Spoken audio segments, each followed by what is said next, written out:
And we are back, ladies and gentlemen.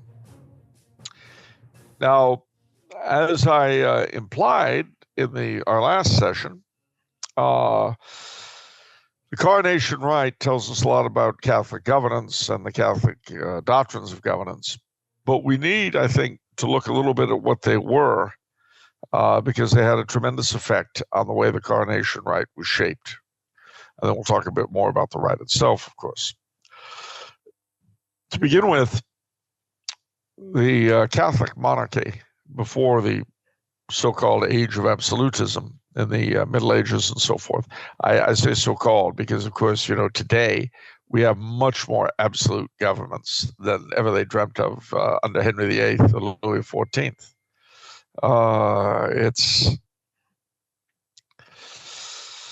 It's really quite something, the way language gets misused, but we'll leave it alone for now. Anyway, so the thing was then that such Catholic monarchies basically shared 5 points, 5 motifs, as you might say.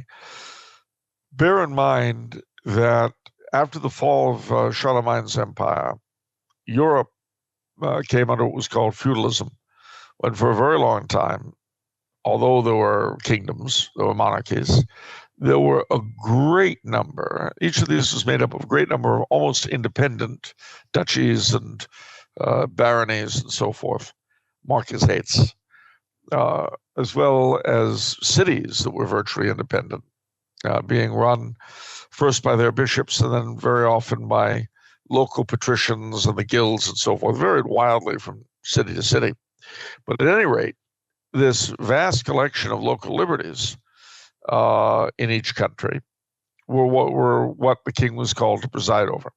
So the 5 points are very, very important. The first was the throne. The altar. And by the altar, I mean the place of the church. Now, it wasn't just that the leading churchman in the realm, the first bishop, the Archbishop of Canterbury in England, Archbishop of Reims in France, and so forth. It wasn't just that he crowned the king and anointed him. It was also the fact that the church was in every element of national life.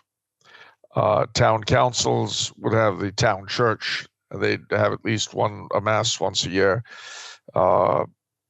Every organization worth its name, universities, the guilds, etc., all had their own churches, their own chapels, their devotions to their patron saints, and so forth. What we would call social work was in the hands of the church. Basically, it was the church that set the playing rules of the field, so to speak. They gave society its mores and gave legitimacy and authority to the king, the emperor. Now, these are words, legitimacy, authority, and power, that we have to define. Legitimacy is the right to exercise rule. Authority is the ability of the right to say what ought to be done. Power is the ability to make things happen. So, to use an example from everyday life, your doctor's legitimacy comes from his medical school training. Obviously, if he comes from a recognized, accredited school, he's a legitimate doctor. He has the authority to tell you what you should do to stay in good health, but only you have the power to make it happen. So, having said that, legitimacy and authority came from God via the church and was brought to the king usually via the coronation rite. Now, the second of the 5 motifs, was the throne, the place of the king. Now, again, we're used to thinking of kings as dictators and despots, possibly because most of the governments we live under in the world today are dictatorial and despotic. But the truth was rather different back then. I've said that authority and legitimacy were granted by the church. Indeed, they were. and so authority was wielded by the king. But as we'll see in a moment, power was very diffuse in medieval society. While the king was obligated to attempt to A, defend the church, B, defend the people from foreign invaders and from each other, that is to say, to do justice, to ensure justice was done, he didn't have a great deal of power to do so, the authority. But power was very diffuse. Today, of course, it's the other way around. Authority is concentrated. Power is concentrated, but authority is diffuse in the electorate, so it becomes basically somewhat ineffective. But with the system as it was then, a good king was like an orchestra leader, and he was able to get the various elements of the state to operate together under his common paternal kingship. But a bad king, while he could make life unpleasant for the people immediately around him, what you got with a bad king was not despotism, it was anarchy. So the king had sufficient authority and usually sufficient power to keep things on an even keel.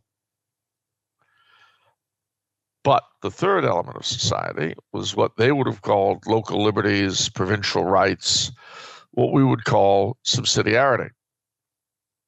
And that's exactly what it sounds like, the most amount of governance done at the lowest possible level. And so in the Middle Ages, the cities and the various baronies and duchies and so forth were well nigh independent within their spheres. They owed certain things to the king, but by and large, that's how it was seen. And today, as I say, we call that sort of thing subsidiarity. We talk a lot about it, but we rarely exercise it. The fourth point was the idea that the various classes in society should work together as parts of a greater whole, what we would today call solidarity. Both subsidiarity and solidarity remain very much a part of Catholic social teaching, although the altar and throne haven't been spoken about for a long time. But they do hang together, really. And in the medieval synthesis, they saw the class structures being made up of the three estates, the clergy, nobility, and the common folk. So you'd often see these pictures that would show a priest, a knight, and a peasant. And under the priest, I bless all. Under the knight, I protect all. And under the peasant, I feed all. But all was seen as being equally and necessary and important to the upkeep of the whole. Which brings me to the fifth and last point. And that was the idea of Christendom, the Holy Empire, the Abendland, the Occident. The idea, the Respublica Christiana, the idea that all of the Christian nations were somehow part of a larger, vague whole, which was generally identified with the Holy Roman Empire. Although the emperor had no more authority over, no more power, I should say, not authority, no more power over most of the kingdoms over which he theoretically presided. Then in those days, those kingdoms' kings had over their own nobility and cities and so forth. So those are the 5 points. Now, the coronations were very, very important, as seen as being the transmission of authority from God and the church, God through the church, to the monarch. The papal coronation, of course, was in a class by itself, but so is the imperial coronation. As I've mentioned, the Davidic kingship was seen as being the forerunner, via the kingship of Christ, of Catholic kingship. And this becomes very clear in the coronation, which had 4 basic parts, apart from the Mass accompanying it. The first was the presentation of the new monarch before the great ones of the realm, representing the bishops, the nobles, the towns, the peasants, and so forth. Then would come the swearing of oaths on the part of the king to defend the people from each other and against foreigners, to do justice, to protect the church. and to keep everyone in their own rights, to follow the laws of each of his provinces. Again, this varied depending on the particular country. Then would follow the anointing. As I've said, this was done in most cases with the oil of catechumens, and that included the Holy Roman Emperor. But over time, various popes gave the privilege of being anointed at coronation with chrism to 5 different kings, and these were the kings of France, Scotland, Sicily, Jerusalem, and England. And this anointing was seen as an extremely holy thing, following in direct line from Samuel anointing David. That having been done, the sword of state would be put in his hand, and then the scepter, the orb, and finally the king would be crowned. Then would come the acclamations. The people would cheer him on, and there'd be various prayers said in with and under all of these different actions, again, depending on which country and which order. When it was finished, when the archbishop, the primate archbishop of the given country, had crowned the king, well, his reign began. And everything, in a sense, depended upon the king, even though he had very little power per se.